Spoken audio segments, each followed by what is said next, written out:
राधे राधे. तुमच्या सगळ्यांचे खूप खूप आभार. कारण नेहमी माझे व्हिडिओ तुम्ही बघता, तुम्हाला आवडतात आणि मी प्रयत्न करते की नवीन नवीन जे जे मला माहिती मिळते, मला जी माहिती मिळते ती तुमच्यापर्यंत पोचवावी. आता सध्या जसं मी ज्योतिष म्हणजे ॲस्ट्रॉलॉजी शिकते, तर त्यात जे मला काही काही पॉईंट्स जे सर्वसाधारण ज्यांना ॲस्ट्रॉलॉजीचं ज्ञान नाही, जे ज्योतिषाकडे जातात, त्यांना मला काही सांगायचं आहे म्हणून मी आज हा व्हिडिओ काढला. आणि थोडा आजकाल जे म्हणजे काही आपल्या घरात प्रॉब्लेम असतात, कधी आपल्याला टेन्शन येतात, कधी चांगलं काम नीट व्हावं अशी आपण देवाला प्रार्थना करतो. अशा वेळेला ना काही अगदी सोपी सोपी असे श्लोक आहेत. श्लोक पण वन लाईनर म्हणतो ना तसे. ते मी नक्की तुम्ही ते म्हणजे म्हणत जा, तुम्हाला नक्की त्याच्यात फायदा दिसून येईल. म्हणजे कधी-कधी काय होतं, आपल्याला एखादं महत्त्वाचं काम होत असतं, ते उगाचच होत नाही, पुढे ढकललं जातं. त्यामुळे आपण जरा अनइझी होतो किंवा काही प्रॉब्लेम्स असतात, कळलं की नाही? काय कधी-कधी काही काम, चांगल्या कामाला आपण बाहेर जात असतो. अशा वेळेला आणि तुम्हाला हे जेव्हा मी तुम्हाला माहितीच असतील हे नक्की तुम्हाला आवडतील आणि तुम्ही हे म्हणा, तर बघा काही फायदाच झाला तर होणार आहे. नुकसान 100% नाही. कळलं का? हे नावं आहेत जी तुम्ही नक्कीच यूज करा. पण त्याच्या आधी मी तुम्हाला काही गोष्टी सांगणार आहे.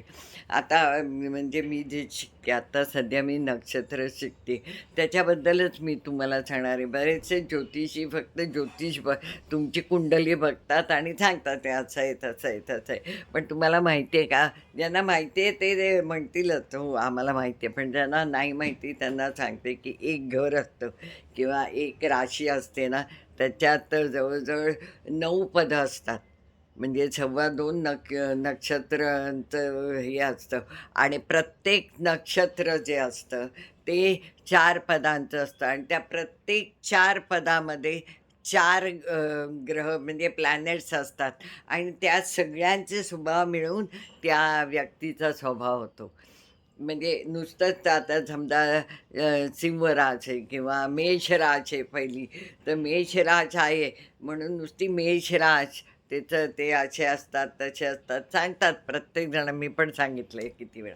पण त्याच्यामध्ये आता जेव्हा ते खूपच अभ्यास पण येतोय त्याचा, आणखीन खूप म्हणजे मजा येते ते ऐकायला आणि आश्चर्य वाटतं, की आपली एवढी पूर्वज किंवा आपले जे ऋषीमुनी होते, ते किती ज्ञानी होते आणि आपल्याला अभिमान वाटतो त्याचा. तर त्याच्यात नक्षत्र, त्याच्यात पदं असतात आणि त्यात वेगवेगळे म्हणजे जे प्लॅनेट्स किंवा ग्रह असतात, त्याच्यावरनं आपला स्वभाव ठरतो. कारण बरेचसे ज्योतिषी जर नुसतं तुमचं कुंडली बघून, तुमचे ग्रह बघून जर तुम्हाला म्हणत असतील, की तुम्ही हे करा आणि ते करा आणि मेन म्हणजे परत परत मी सांगते, की पैसे मागत असतील, तर नक्की तुम्ही त्या आधी सावध व्हा. आणि हे थोडीशी तुम्हाला जरी ही माहिती असेल, जरी सखोल नाही गेलात, हां, तुम्हाला हे असं जर का लगेच त्यांनी सांगितलं, तर त्यांना असं सहज विचारू शकता, की नक्षत्र कसं कुठे आहे हो बघा, काय आहे माझं नक्षत्र? मग त्यात पद कुठलं आहे माझं? म्हणजे त्यांना पण वाटतं, "अरे बापरे! म्हणजे हिला माहिती आहे किंवा ह्यांना माहिती आहे." आणि मग आणि विशेष माहिती देतात. सगळेच नाही वाईट असतात हां, म्हणजे माझ्या बघण्यात अत्यंत चांगले सुद्धा ज्योतिषी आहेत, ज्यांनी डेडिकेटेडली ह्याच्यात अभ्यास केलेला आहे आणि लोकांना योग्यच गाईडन्स देत आहेत आणि एक पैसा घेत नाहीत. असे पण मी ज्योतिषी बघितले. त्यामुळे मी बिलकुल असं म्हणत नाही, की सगळेच असे असतात त्यांचं, बिलकुल नाही. असे पण चांगले जास्त असतात. पण आपण जेव्हा जातो तेव्हा जरा म्हणजे लक्ष ठेवायचं. आता मी ना ते तुम्ही जर का म्हणजे काही काम होत नसेल, मी मगाशी म्हटलं तसं किंवा काही चांगल्या कामासाठी जात असाल, तर ना हे म्हणत जा किंवा थोडा वेळ मिळाला तर आपण जे 108 वेळा म्हणतो, ते पण तुम्ही जर का हे 9 पदं असतात प्रत्येक घरात, तर 9 मल्टिप्लाय बाय जर का 12 केलं तरी 108 होतात. म्हणून हे 108ला खूप महत्त्व काय आहे, की ह्याचसाठी आहे. तर जेव्हा आपण घराच्या बाहेर पडत असतो किंवा एरवी काही मनात अनइझीनेस येत असेल, अशांत मन असेल, तर हे ओम कुलदेवताभ्यो नमः, ओम वास्तुदेवताभ्यो नमः, ओम पितृदेवताभ्यो नमः, ओम ग्रामदेवताभ्यो नमः आणि शेवटचं ओम स्थानदेवताभ्यो नमः. हे 5 जर तुम्हाला माहितीच असतील हे, म्हणजे नामही माहितीच असतील. पण ही जर का आपण रोज म्हणत नाही ना, पण असं आता मी जेव्हा वाचलं तेव्हा मी लगेच चांगल्या गोष्टी शेअर करायला मला फार आवडतात.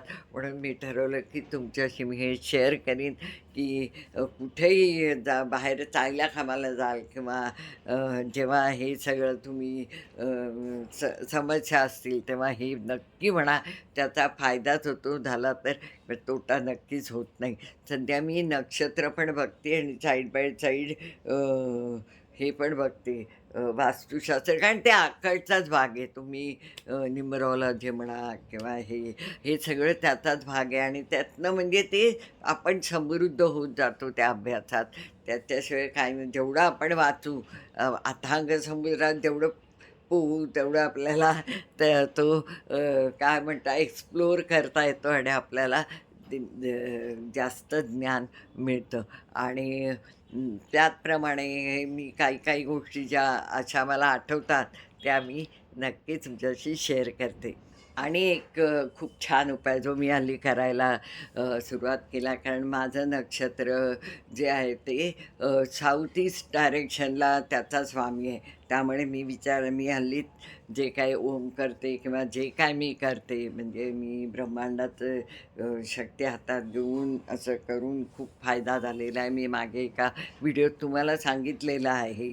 तर तसंच जर तुमचं नक्षत्र, तुम्ही ते नक्षत्रावरनंच निघालं म्हणून ते शोधा. त्या नक्षत्राचा स्वामी, कारण प्रत्येकाचा स्वामी ना वेगवेगळा असतो. मी कालच एक लिहिले, बघूया मला पटकन मिळालं ना. जसं की अश्विनी, अश्विनी हे पहिलं मेष राशीचं नक्षत्र आहे. त्याचा ना 4 पदं असतात प्रत्येक नक्षत्रात. तर अश्विनीमध्ये 4 पदं, भरणीमध्ये 4 पदं आणि कृत्तिकाचं 1 पद असं मेषमध्ये असतं. आणि टोटल 9 पदांचं एक म्हणजे हे होते, रास होते. तर अश्विनीचे मी तुम्हाला सांगते हं. अश्विनीचा पहिला पद आहे त्याचं नक्षत्र मंगळ, दुसरा पद आहे त्याचं नक्षत्र शुक्र, तिसरा आहे बुध आणि चौथा आहे चंद्र.